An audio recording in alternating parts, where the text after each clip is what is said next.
Hi all, this is Jeff from WiFiCastle.com. This short video is to go over the basic features and configuration options you have with MediaMonkey now that you have installed it and it's found all the music in your library. What are you going to do with all this stuff?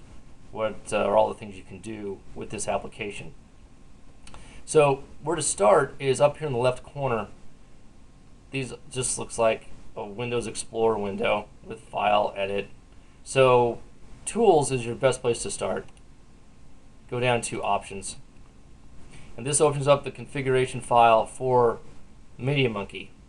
Now one good thing about this program is it is very verbose. It will tell you a lot about what's going on and some of the options that you have. You don't have to touch a lot of these.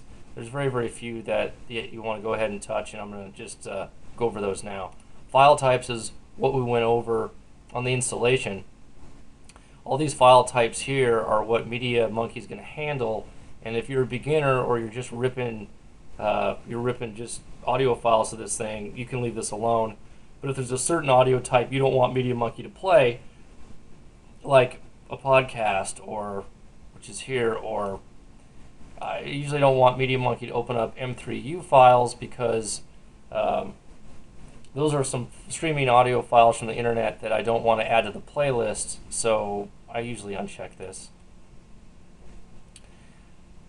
Party mode is a good one, especially if you're going to have, parties. This will lock down MediaMonkey so no one can actually screw around with your database or add or delete files or do any of that nonsense. So you would click Secure Party Mode with Password, you'd put in a password here, and then you would actually move it to Party Mode. And I'll show you how to do that in just a second. So there's a Party Mode option, which you will find very good. Performance, you can leave alone here unless you have multiple CPU cores. If you don't know what that means, it doesn't make any difference. That's okay. If you want to lock it down, I have a 2-core system here.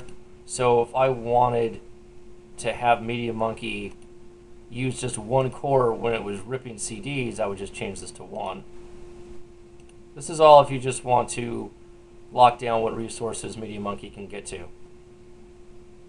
A feature that is good is the Auto DJ. The Auto DJ will automatically pick songs, and you can choose where it picks songs from. You have the options here of how many songs it will actually pick, and then where is it going to add tracks from. The default's the entire library, so it will just choose whatever from your entire library. The only bad part about this is it really doesn't have, you can't break it down by genre, so you can't choose just 10 from rock and roll, or 10 from the blues, or 10 from jazz, whatever. The only thing you can do is a playlist. And then if you had a playlist that you wanted to choose songs from, it will open up this playlist. These are all self-created playlists that I've made over the months. So I could pick one of these and have it play 10 songs from it automatically. So that's always good if you don't want to choose your songs. You don't want to spend 20 minutes picking out 30 songs. You could always enable the Auto DJ.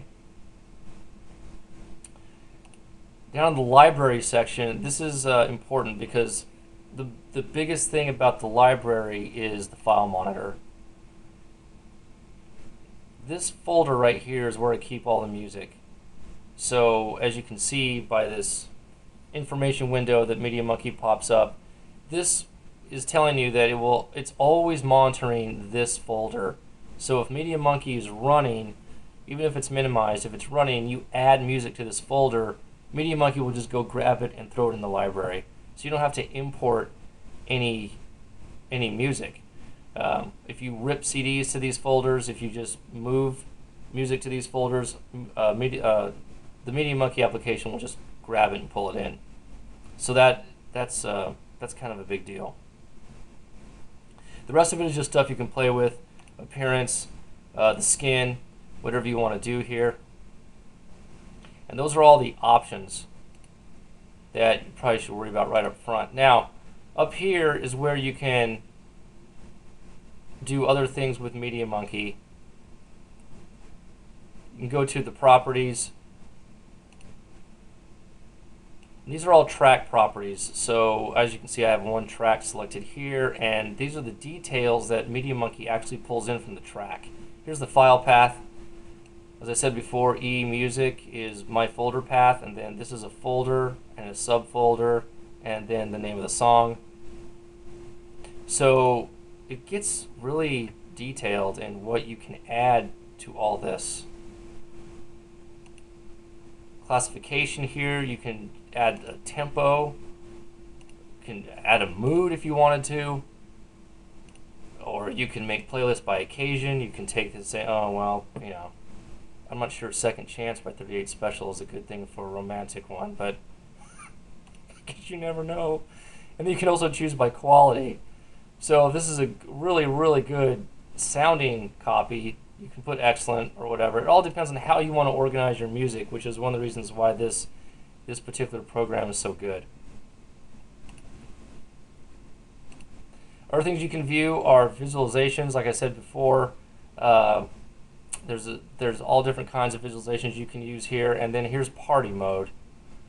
So if you go into party mode, that locks down everything, and if you chose to put in a password, then you'd have to put in a password to get back to the administration mode, which is what we're in now.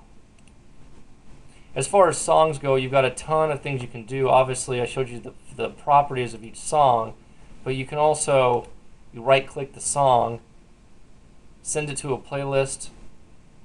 You can burn it to a CD. You can find more of the same based on the genre and whatever else you choose here.